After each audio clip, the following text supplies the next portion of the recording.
Maine's Government Oversight Committee is launching an investigation into the distribution of nearly $2 million in donations. The funds were intended for the survivors and families of the deadly Lewiston shooting.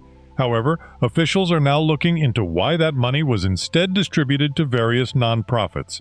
Details on how the funds were diverted are still emerging as the committee begins its probe. NewsNation's Rich McHugh has followed this from the start, joins us live. So, Rich, victim advocates continue questioning whether that process was fair. What more are you learning here? That's right, Nicole. You know, this story continues. Since we've reported on this since last year, this story continues to strike a nerve with more Americans. Survivors and victims from the shooting continue to speak out. They're demanding accountability. And now elected officials in Maine are vowing to take a deeper look at this issue. You know, in the wake of Maine's worst mass shooting, 18 lives lost, Americans stepped up, donated $6.6 million. Amy Sussman, she lost her nephew, Max, in the shooting. A year later, discovered that $1.9 million went not to the victims, but to 29 different nonprofits, at least 9 of them immigrant-focused, all of it orchestrated by a local nonprofit called the Maine Community Foundation. Sussman has been trying to get attention ever since, trying without success to get the attention of Governor Janet Mills. They raised money for nonprofits on the backs of 18 people who were murdered, including my nephew, and 13 people who were shot, and the rest of the people who were at both sites for this shooting. They raised money for nonprofits because of what happened to these people, and that happens a lot in this country, and it needs to stop. This state needs to be accountable for what happened here. The governor pulled the Maine Community Foundation in to do this work. She should be speaking about this. She should be addressing this. The legislature should be addressing this. There should be an investigation done. Now the Maine State Legislature's Oversight Committee said it will take up the issue.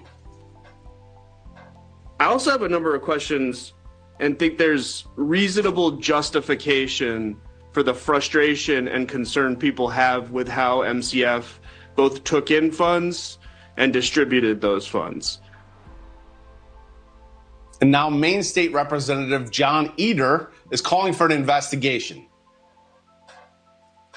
The committee has requested the Attorney General to look at the issue of whether or not our Government Oversight Committee has purview into the Maine Community Foundation's administration of the victims, the Lewiston Auburn Area Broader Recovery Victims Fund, which was promised to the victims that 100% of the proceeds that were raised would go to them. And that rather than that, one third fully has gone to area nonprofits that have used it toward pet projects, and several of these nonprofits have been identified for fraud. Now, since we began on reporting on this last year, the Maine Community Foundation has declined all of our requests for an interview. Let's say they were clear from the outset that there were 2 different funds, and their, quote, communication to the recipients of the Victims and Families Fund regarding contributions referred to that fund only. But that document, which Amy Sussman referenced, along with other emails we've obtained, say it very clearly that 100% of the donations go to victims and survivors of the shooting. We have asked the Maine Community Foundation for yet another interview and comment about this current story and have yet to hear back. The death toll from devastating floods in Nepal has risen to 579 people. Authorities say the number continues to climb as rescue teams search for the missing. Emergency crews are working to reach remote villages cut off by landslides and rising waters. Officials say the scale of the destruction is immense. Recovery efforts remain ongoing across the region. Federal authorities are preparing potential charges against a U.S. service member accused of profiting more than $1 million from illegal bets. Sources familiar with the investigation say the individual used the prediction market Polymarket to bet on the timing and outcomes of U.S. military strikes in Iran and Venezuela. The service member has been under scrutiny since this spring. Details on the specific charges are not yet public. Texas Governor Greg Abbott is pushing back against claims made by State Representative James Tallarico. Tallarico alleged that ICE deported a child alone. Governor Abbott says that is not true.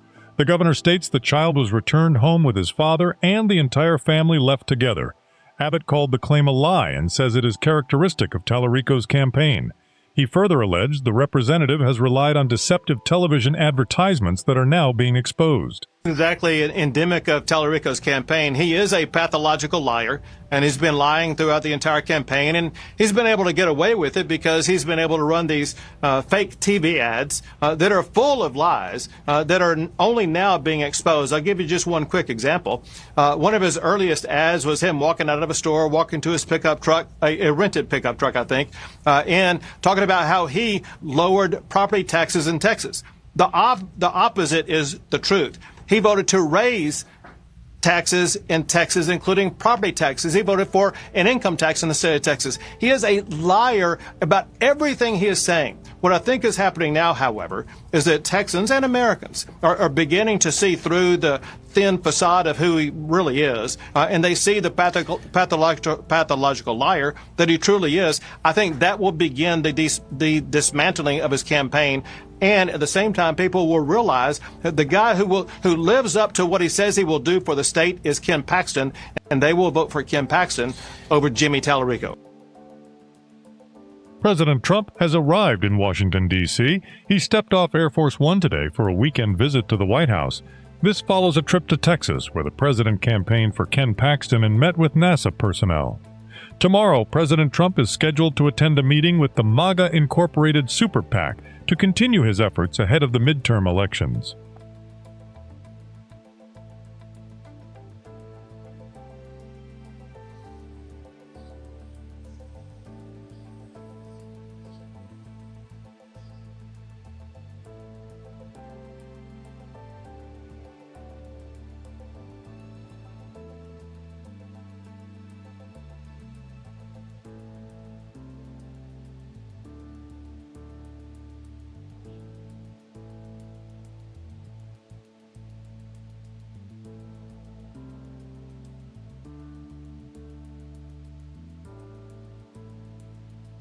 Secretary of Defense Pete Hegseth is considering calling hundreds of senior military leaders back to Marine Corps Base Quantico for another address later this year. U.S. officials say the meeting would follow a similar gathering held last September. During that session, Hegseth summoned generals and admirals on short notice to outline his priorities for the military. A devastating flood is tearing through the border region between Nepal and Tibet. Officials say the disaster was triggered Wednesday by the collapse of a glacier in the Himalayan highlands. As of Friday, at least 494 people are confirmed dead. Nearly 1,000 others remain missing. Search and rescue operations are still underway as teams work to find survivors. مهمترین اخبار هفته گذشته با ایندیپندنت فارسی. فروپاشی بخشی از یک یخچال طبیعی در ارتفاعات هیمالیا در روز چهارشنبه 4 شهریور سیلابی ویرانگر در مرز نپال و تبت به راه انداخت. تا روز جمعه مرگ دست کم 494 نفر و مفقود شدن نزدیک به 1000 نفر تایید شده و عملیات جستجو و نجات همچنان ادامه دارد. آمریکا دوشنبه 2 شهریور عملیات طرد اقتصادی با هدف قطع تمام شریان‌های اقتصادی ایران را آغاز و همزمان بیش از 60 فرد، شرکت و کشتی مرتبط با ایران را تحریم کرد. در واکنش، دلار آمریکا در بازار ایران از مرز تاریخی 200,000 تومان هم گذشت. دالی پارتن، خواننده، ترانه‌سرا و از تأثیرگذارترین چهره‌های موسیقی کانتری آمریکا، سه‌شنبه 3 شهریور در 80 سالگی درگذشت. ترانه جولین در دهه 50 خورشیدی در ایران بسیار شهرت داشت و لیلا فروهر نسخه فارسی آن را با حال و هوای موسیقی پاپ ایرانی اجرا کرد. ترامپ چهارشنبه 4 شهریور گفت باور ندارد مجتبی خامنه‌ای کشته شده باشد، بلکه او به شدت مجروح شده و سمت چپ بدن از جمله دست و پای او آسیب جدی دیده است. آمریکا سوریه را پس از 47 سال از فهرست کشورهای حامی تروریسم خارج کرد. ایران، کوبا و کره شمالی 3 کشور باقی مانده در این فهرستند. دانشگاه صنعتی شریف 6 دانشجو را در ارتباط با اعتراضهای دی‌ماه اخراج کرد. بانک مرکزی ایران تورم نقطه به نقطه در مرداد را 84.4% اعلام کرد. تورم سالانه منتهی به مرداد نیز 65.1% اعلام شد. فرودگاه بین‌المللی دبی اعلام کرد در 3 ماهه دوم سال 2026 به دلیل جنگ ایران و اختلال پروازهای منطقه‌ای تنها 13 میلیون مسافر داشته که حدود 32% کمتر از مدت مشابه سال گذشته است. وزارت خارجه آمریکا روز سه‌شنبه 3 شهریور وقت‌های مصاحبه ویزای مهاجرتی در سفارتخانه‌ها و کنسولگری‌های آمریکا در سراسر جهان را موقتاً متوقف یا جابجا کرد. هارالد پنجم، پادشاه نروژ، در 89 سالگی درگذشت. او از سال 1991 پادشاه نروژ و تا زمان مرگ مسن‌ترین پادشاه در حال سلطنت اروپا بود. توپ آدیداس آزتکا که دیگو مارادونا با آن گل دست خدا و دقایقی بعد گل قرن را مقابل انگلیس در جام جهانی 1986 به ثمر رساند، سه‌شنبه 3 شهریور در یک حراجی آمریکایی به قیمت $3,350,000 فروخته شد. این بود خلاصه‌ای از مهمترین اخبار ایران و جهان در هفته گذشته.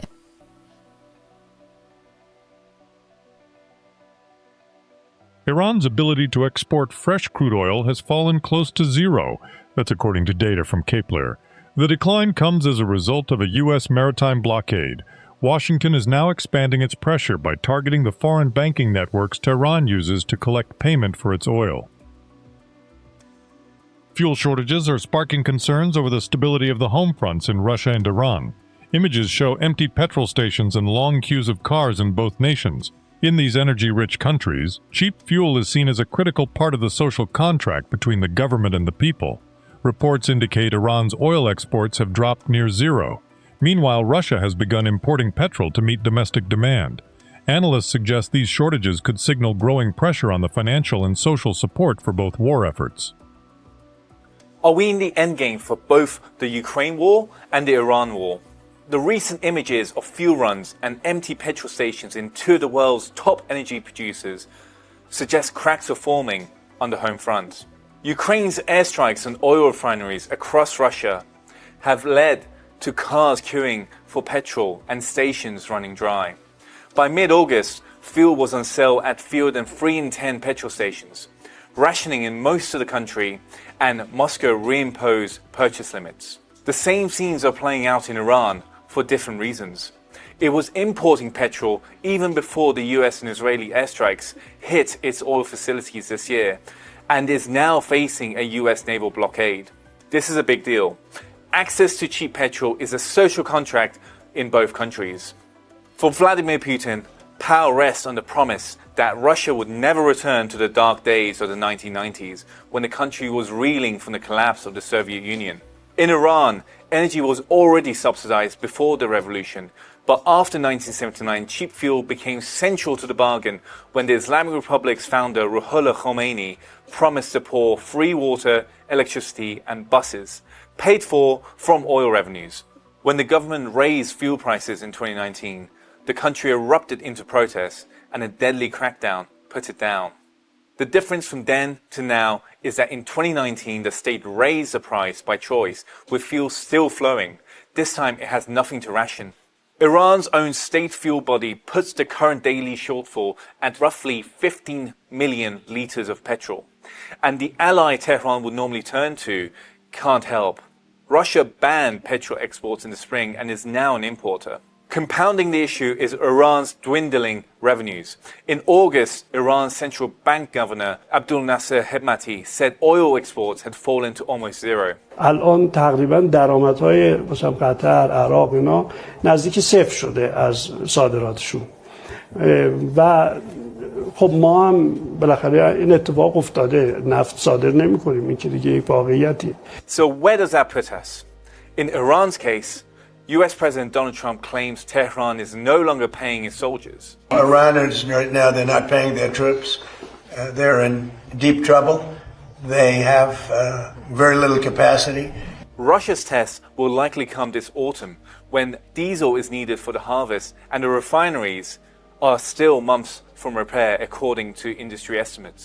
Neither state has run out of fuel for the front line, but the money and the patience behind it are drying up. As for the end game, the war in both countries is now queuing at the petrol pump. That's a difficult position to be in to project power. A Wisconsin parent is facing charges after running onto a football field to trip a 9-year-old player. Police say the 41-year-old man's child played for the opposing team. Authorities say the man admitted to the act and acknowledged he was wrong. The young player was not injured. The man has been cited for disorderly conduct.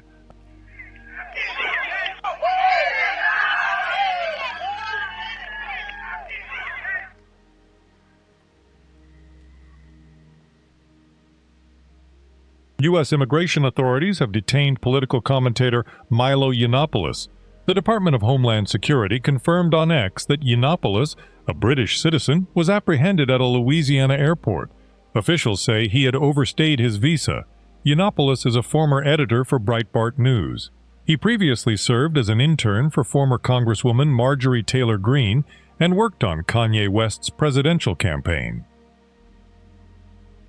Tensions are escalating in Ceuta. Reports indicate that illegal migrants are throwing bottles containing chemical substances at local residents. The locals were protesting against illegal migration in the area. Details on any injuries or the specific nature of the chemicals are not yet available. Acaban de tirar 2 botellas de estas, como ayer pasó por esta misma zona, que estamos aquí donde la güey. Por esa escalera para arriba y salió corriendo, como ayer pasó, ¿vale? Para que todo el mundo lo vea y vea que no nos inventamos las cosas, han sido los inmigrantes. Pennsylvania Governor Josh Shapiro is facing intense criticism over claims regarding 2 newborn deaths linked to measles. Reports now indicate the deaths were not caused by the virus.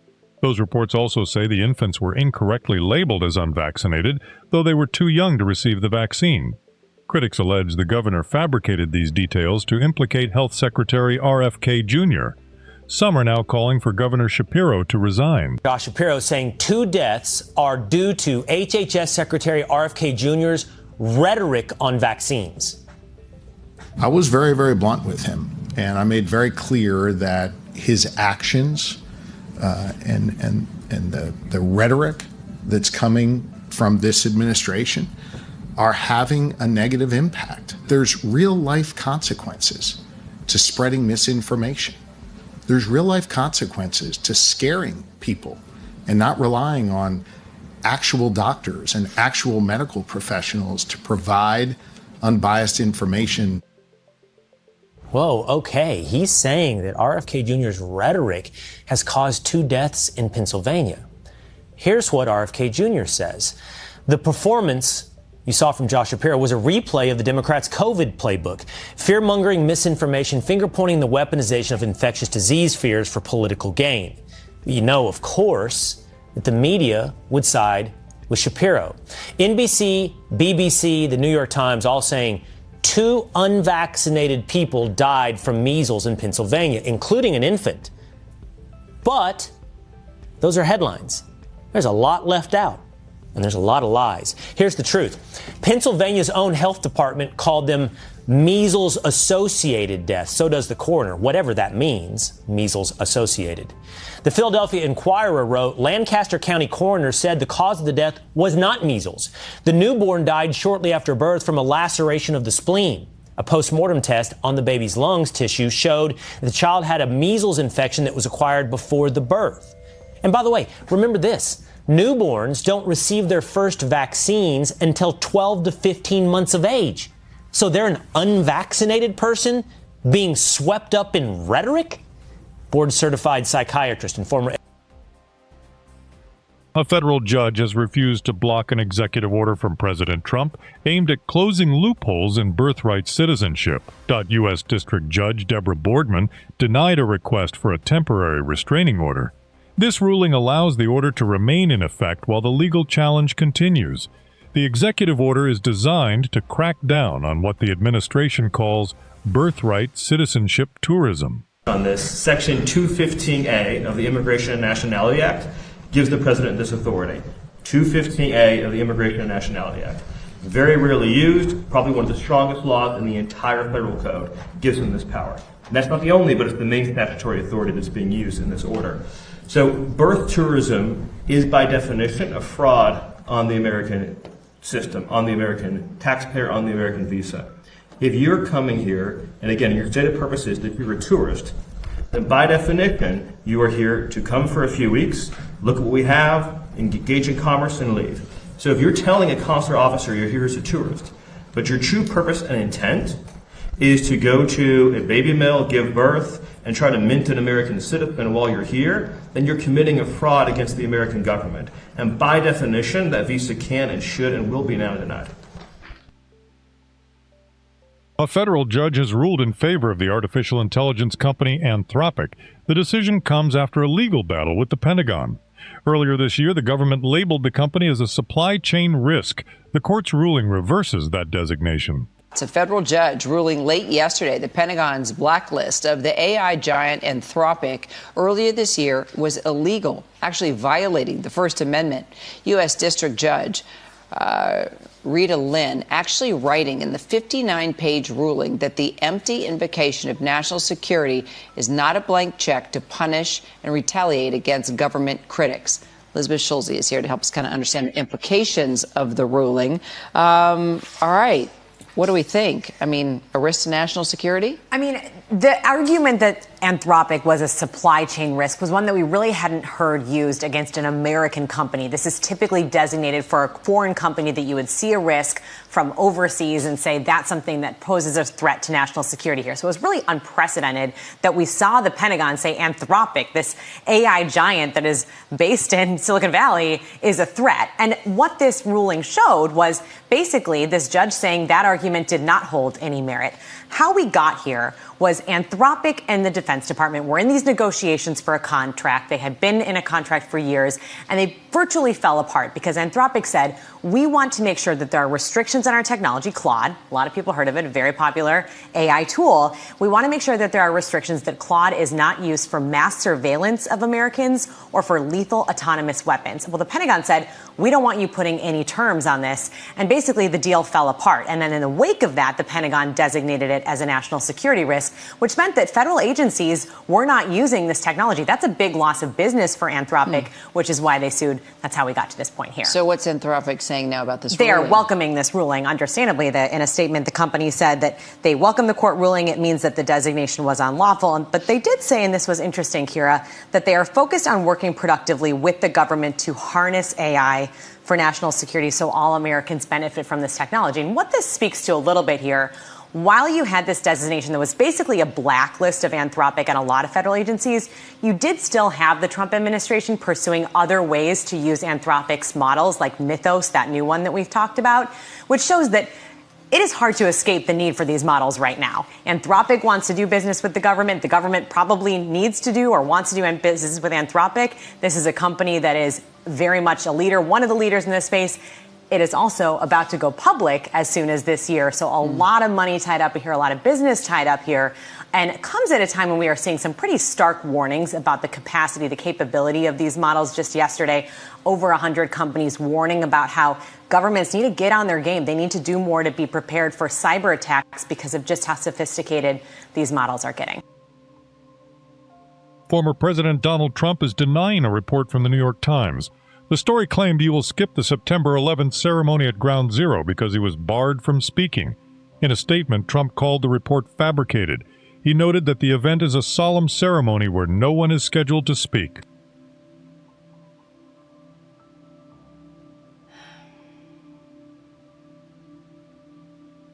A Turkish comedian is back in custody after a brief legal victory. 32-year-old Deniz Göktaş was ordered released after appealing a July detention over alleged insults against Islam and President Recep Tayyip Erdogan.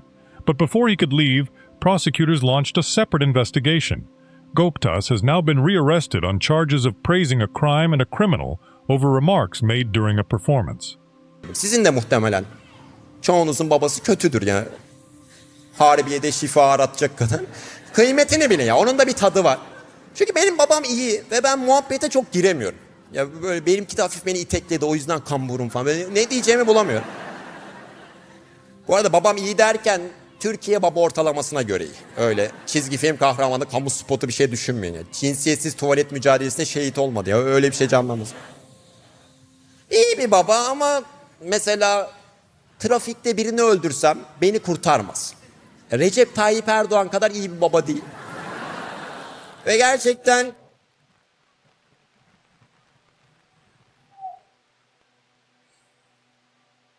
bu alkış bana yapabileceğiniz en büyük kötülük. Belki dikkati dağınık ADHD'li bir devlet görevlisi vardı aramızda. Çocuk bir şey anlatmıyor ya, psikoloji anlatıyor falan diye hafif uyuklarken alkışı duyunca kalktı. Tayyip Bey iyi baba, iyi baba, yine kötü bir şey deme, iyi baba, iyi baba falan. Neyse başıma bir iş gelirse savunmam hazır. Aspergerim. İyi babanın da zararları var. İster inanın ister inanmayın. İyi babanın da dezavantajları var. Bir kere size fazla saygı duyuyorlar. Özellikle çocukken verdiğiniz kararlara. 10 yaşında sıfır hayat tecrübesiyle verdiğiniz ömürlük kararlara gereksiz saygı duyuyorlar. Baba sen kaç yaşında adamsın ya? Ne dinliyorsun 10 yaşında bebeğin fikrini? Ne biliyor olabilir ya? Gönder bütün belediye kurslarına gönder. Piyano, bağlama, yüzme. Hepsine şu an gitmek istemiyorum babacığım dedim. Fikrime saygı duydular. Çolak gibi kaldım. Hiçbir yeteneğim yok. Ya çocukluk öyle bir dönem değil ki ya. Ben o zaman verdiğim kararların hiçbirinin arkasında değilim şu an. Ve telafi etme şansım yok. Bana alışveriş poşeti bile taşıtmadılar. Bileklerim ipince. Düzelme şansı yok. Hatırlıyorum bir piknikte babam gelip mangal yakmayı öğrenmek ister misin oğlum diye sormuştu. Bunun bir çocuğa soru şeklinde gitmemesi gerekiyor. Ben de tabii ki hayır dedim. Top oynamaya gittim. Hala mangal yakamıyorum. Ateşe yaklaşınca böyle garip hareketler yapıyorum. Ve bazı erkeklik jestlerinden mahrum kalıyorsunuz. Çünkü size asla erkek gibi otur, hareketlerine dikkat et, erkek adam öyle yapar demedikleri için o erkeklik jestlerini sonradan kazanmak imkansız. Eksikliğini çok hissediyorum. Halbuki doğuştan gelen haklarım yani.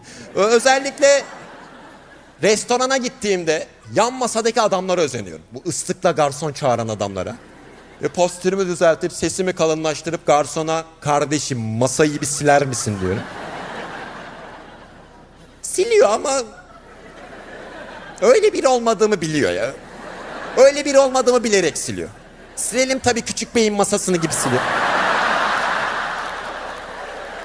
Ben de böyle 23 Nisan'da bir günlüğüne erkek koltuğuna oturtulmuş gibi bekliyorum. Masa pisti işi bu işi bu yanlış bir şey söylemedim. Masa pisti masa pisti masa pisti diye vicdanımı rahatlatmaya çalışıyor. Former President Donald Trump is taking aim at New York Governor Kathy Hochul. In a new statement, Trump called the governor stupid and ineffective. He accused her of siding with Canada on trade issues and claimed foreign entities target her because she is weak. Trump also alleged that Hochul opposes using the term Lake America. The former president is now endorsing Bruce Blakeman for governor. Trump described Blakeman as a smart fighter who will lower taxes and stop crime. You got it. Thank you very much, Mr. President. During Biden-Harris, thank you, President Trump, and God bless you for everything you do. We appreciate you. Keep going.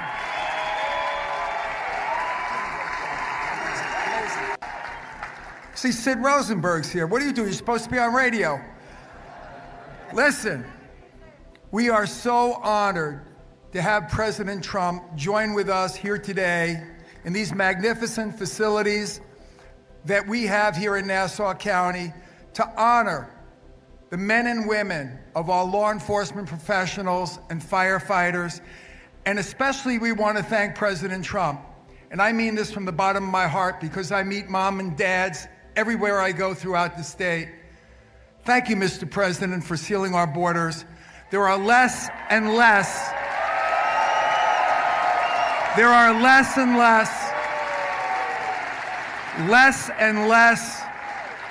moms and dads that are burying their children from fentanyl and the illegal drugs that came through our porous border.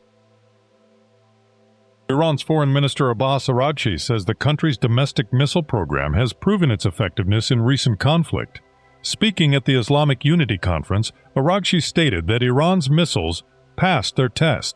He claimed that weapons produced within Iran showed the best efficiency, while foreign-bought equipment failed to meet necessary standards. در این جنگ موشک‌های ما امتحان خودشون رو پس دادن. به خوبی از کشور دفاع کردن. یک نکته ثابت شد بر ما. هر آنچه خودمون تولید کرده بودیم بهترین کارایی رو داشت و هر آنچه از دیگران خریده بودیم کارایی لازم رو نداشت.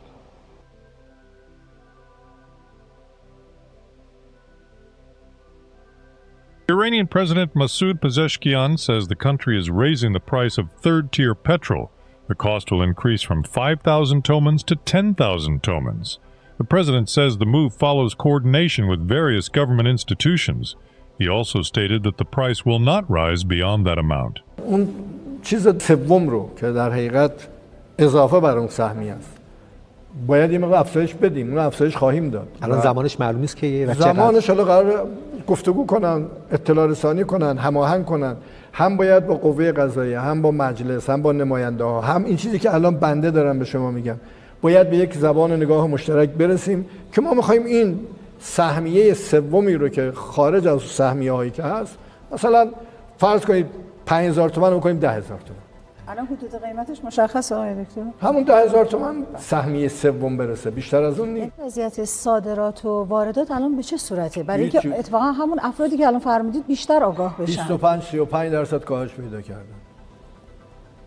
یعنی صادراتمون کم شده، بیشتر کم شده، وارداتمون بیشتر. صادرات یه مقدار کمتر از وارداته. واردات که خیلی کمتر شده. معنی این حرف برای کسانی که اقتصاد میدونن معلومه. حالا من نمیخوام بازش بکنم یعنی چی. یعنی این که میگه اصلا تحریم هیچ اثری نداره، آخه نمیدونم چی به اینا بگم. یعنی واقعا عقلم خوب چیزیه، فقط همین رو میخوام بگم. درسته که در زمان اجرای تفاهمنامه اسلام آباد ما تونستیم به اندازه کافی نفت صادر بکنیم، برخی این رو مطرح میکنن. یعنی به اندازه‌ای که در بودجه مطرح بوده یا به اندازه‌ای که بودجه که ما هر چی که داشتیم و نزدیک 90 میلیون بشکه نفت رو در همون مدت کوتاه صادر کردیم. برای این بود که اینا قبلا نذاشته بودن ما صادر کنیم و یه مقداری هم تو دریا جلوشو گرفته بودن. ولی الان این کارو نمیتونیم بکنیم. Iran has launched 2 missiles at targets in the Strait of Hormuz. This follows several other launches reported earlier today. The attacks come as markets had recently shown increased confidence that a U.S.-Iran ceasefire would hold through September 30th. It remains unclear if tonight's strikes will impact those Breaking news tonight, Iran has launched multiple missiles toward the Strait of Hormuz. Details are still emerging on the number of missiles fired or any potential targets. We are monitoring the situation for further updates. Thousands of people gathered in Washington, D.C. today. They marked the anniversary of Martin Luther King Jr.'s famous "I Have a Dream" speech. Civil rights activists called the event the Defend the Vote March. The demonstration focused on voting rights and civil liberties. Less than 70 days until the midterm election day, an election cycle marked by a push by President Trump and Republicans to change voting laws and reshape congressional districts. Many civil rights groups have charged those efforts will hurt racial minorities. Today, thousands gathered in Washington for what they called a Defend the Vote March. It's been 4 months since the Supreme Court gutted the Voting Rights Act of 1965, opening the door to a coordinated attack on the black political power and fair representation across the South. The event taking place on the 63rd anniversary of Martin Luther King Jr.'s March on Washington, his children and grandchildren participating today.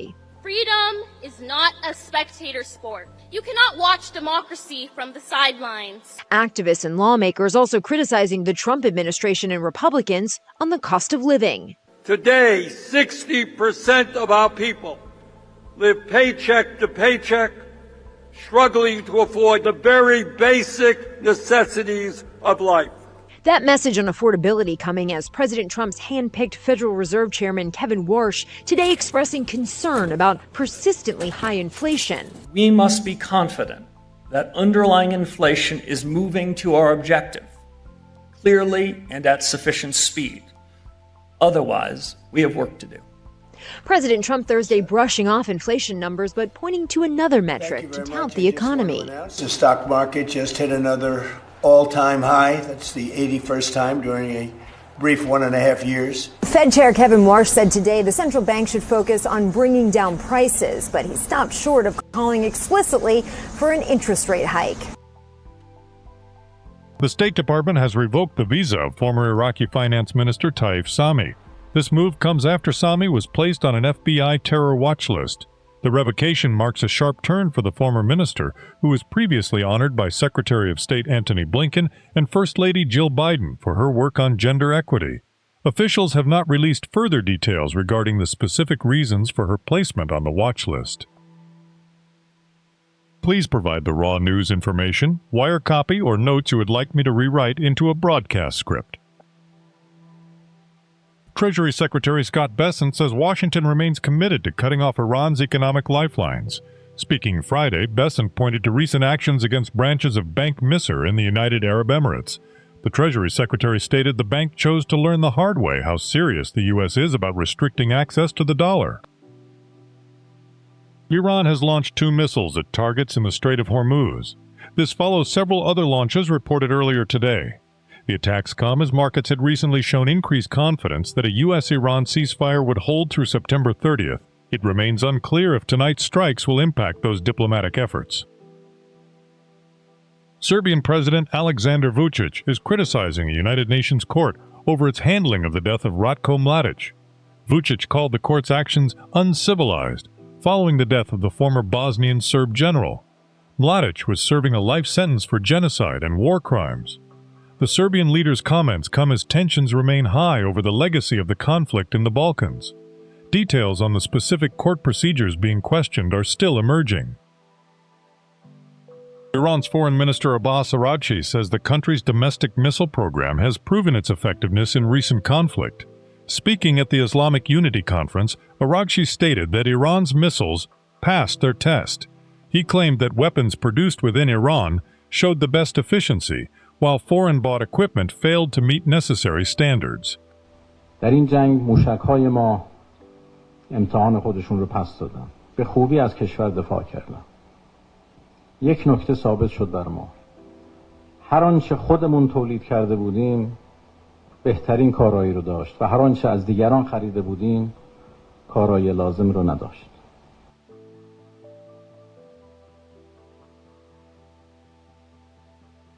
Federal Reserve Governor Christopher Warsh is signaling that interest rates may need to rise if inflation stays above target. In recent comments, Warsh suggested the central bank might have to hike rates to keep prices under control. This comes as policymakers continue to monitor economic data to determine the next move for the U.S. economy. The Fed is currently balancing the goal of lowering inflation without triggering a broader economic downturn. Hezbollah chief Naim Qassem is rejecting a proposed framework agreement between Israel and Lebanon. Qassem called the deal illegitimate and unlawful. He claims the agreement would be humiliating and destructive to Lebanese sovereignty. The Iran-backed terror group also rejected calls for Hezbollah to disarm and opposed the creation of proposed pilot zones. Qassem vowed that the group will not surrender. U.S. Immigration and Customs Enforcement has awarded a contract for 6,000 pairs of electric shock gloves for agents on patrol. The move comes despite pushback from Democratic lawmakers. In a letter to the acting ICE director, those lawmakers expressed deep concern over the use of the devices. ICE has not yet responded to those objections. A U.S. Immigration and Customs Enforcement just awarding a multi-million-dollar no-bid contract to a Kentucky company for thousands of electric shock gloves for officers. The gloves are intended as a tool that delivers a non-lethal but still painful electric shock. Senior border correspondent Allie Bradley is live for us in Del Rio, Texas. So, Allie, there's already been some widespread backlash over these gloves.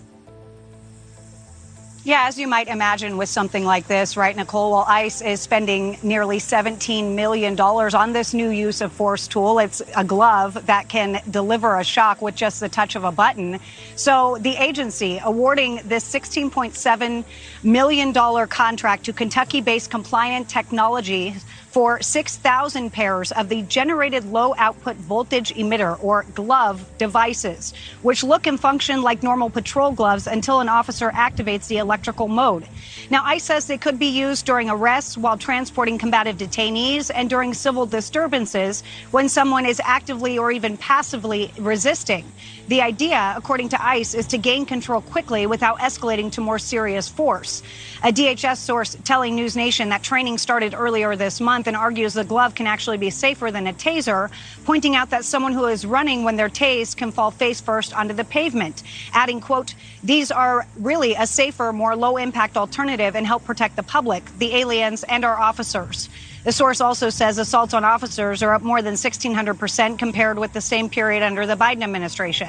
A law enforcement expert spoke about the technology and the benefits and says it comes with a level of accountability. By the way, when the officer uses this glove, he'll be able to go plug the glove into the computer and download all the uses by the serial number of that device.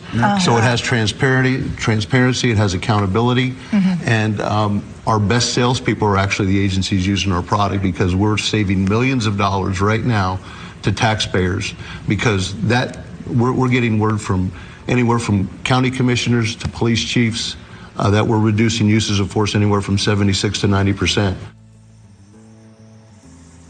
But the purchase is already facing significant pushback. 16 Democratic senators are urging ICE to scrap the plan, questioning whether the agency can safely deploy the devices and demanding more transparency about training, oversight, and how every use of the gloves would be documented. DHS is defending the purchase meantime, calling efforts to block the equipment an attempt to undermine officer safety.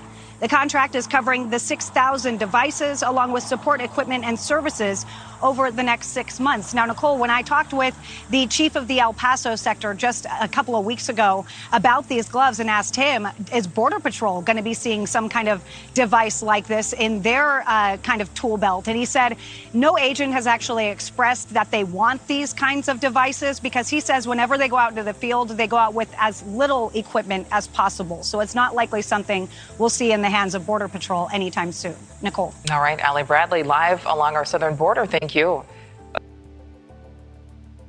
Iranian President Masoud Pezeshkian says the enemies of his country used artificial intelligence to plan their recent attacks.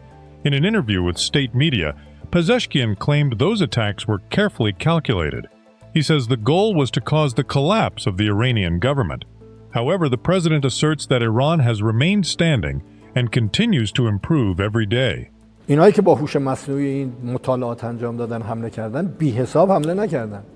با این وضعیت باید کشور ما به هم میریخت.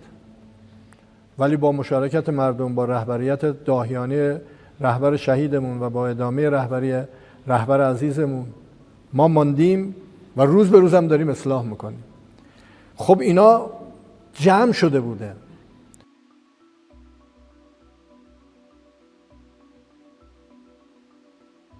A new report from NPR examines the state of Iran after 6 months of conflict. The report says that despite extensive attacks by the U.S. and Israel, the Islamic Republic has maintained control over the country. This comes after the killing of Ali Khamenei and several other senior officials. The report also notes heavy damage to Iran's economy and military capabilities. However, officials say the Iranian government has since adopted even harder line positions. A tense confrontation broke out outside a courthouse today. Brian Lenas questioned defense attorney Kevin Reddington over his closing arguments in the Lindsay Clancy case. Lenas claimed he was taunted with a punch after asking a question. Reddington responded by saying he has had haters before and dismissed the claims as bogus. Any response to those critics who say your closing wasn't as great as it could have been?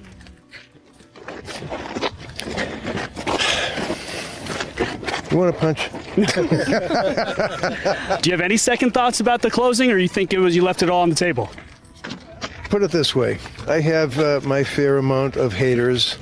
I'm sure there's people that like to comment on the fact that I'm arrogant and aggressive and a bully and all the rest of it. And so, did the best I could.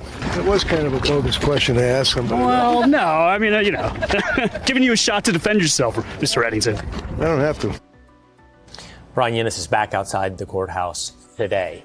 Brian, was it a bogus question? No, I don't think it was. It was the number one question on everyone's mind. Everybody who was talking about the closing arguments yesterday talked about how strong a day it was for the prosecution. Mr. Reddington has been very good with the press, so I appreciate him going back and forth with me. And Brian, I'm curious, have you ever been offered a punch in response to a question in the past, or is this a first? Yeah, that's a first, which I think is why I laughed. I was not expecting that. Yeah. Let's hope it's a last. U.S. Immigration and Customs Enforcement has detained British political commentator Milo Yiannopoulos. Yiannopoulos is known for his far-right views. He has previously called for the creation of ICE checkpoints at supermarkets. He also advocated for the summary deportation of anyone unable to prove legal residency in the United States. Iranian officials are reacting to a message attributed to Supreme Leader Mojtaba Khamenei. In the message, the leader expresses support for the government of Masoud Pezeshkian. Khamenei emphasizes the need to preserve social cohesion within the country.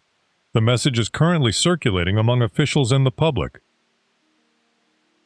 President Trump is facing pushback from some in the cattle industry over a pledge to overhaul meat processing. The president has promised to break up the dominance of the largest meat packers to help farmers get better prices. However, some industry groups and producers are expressing concern. They worry that changing the current system could disrupt supply chains and hurt overall market stability. The administration says the move is necessary to ensure fair competition for American ranchers. Mohsen Rezai, the Secretary of the Supreme National Security Council, says the Iranian leader has set a clear strategy to avoid discouraging speech. This comes after a message attributed to Mojtaba Khamenei during Government Week. In that message, Khamenei warned that honestly discussing national weaknesses could boost the morale of enemies. He called for officials to refrain from making such statements.